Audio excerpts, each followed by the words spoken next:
Me and my ex-husband's relationship started to go downhill when he got this new girlfriend, fiance, Julia.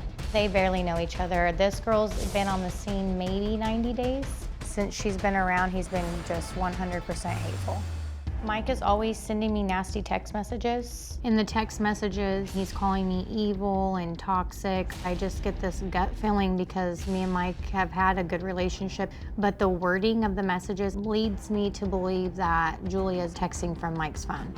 I think Julia needs to butt out and mind her own business. Mike is stopping me from seeing my son.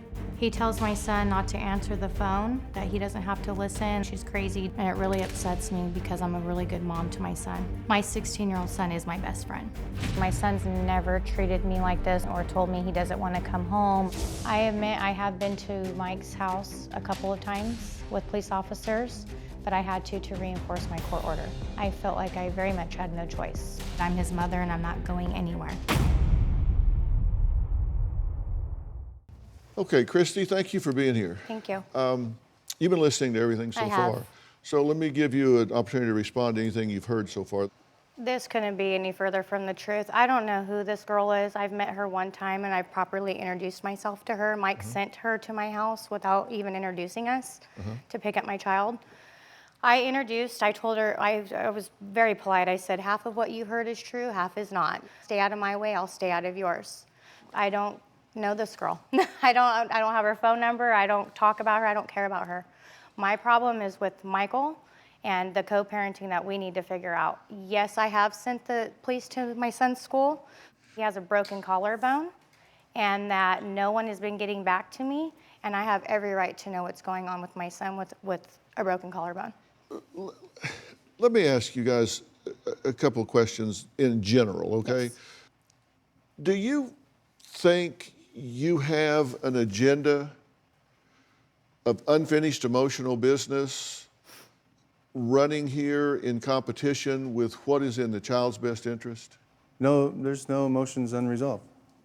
You have no agenda here other than what can I do that's in my child's best interest? Exactly. That's my agenda. I absolutely have no agenda. I only care about my kids. Okay.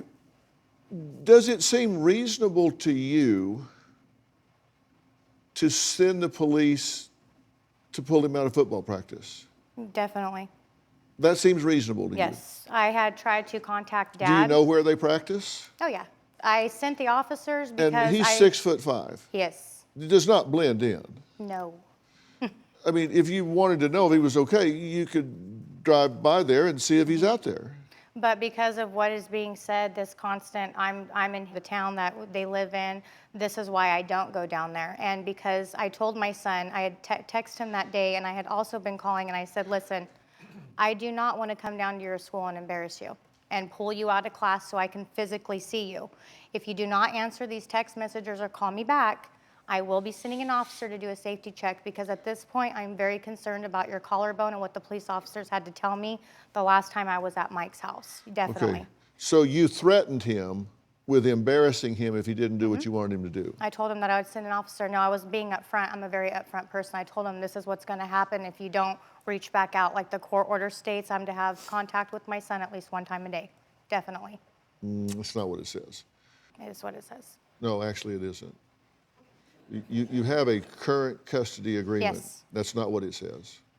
The one that before we had went to court this last time, it did say that, and that's what I was referring to with Mike and to Mike. Well, you have one in place now. Now, again, That yes. does not say that, correct?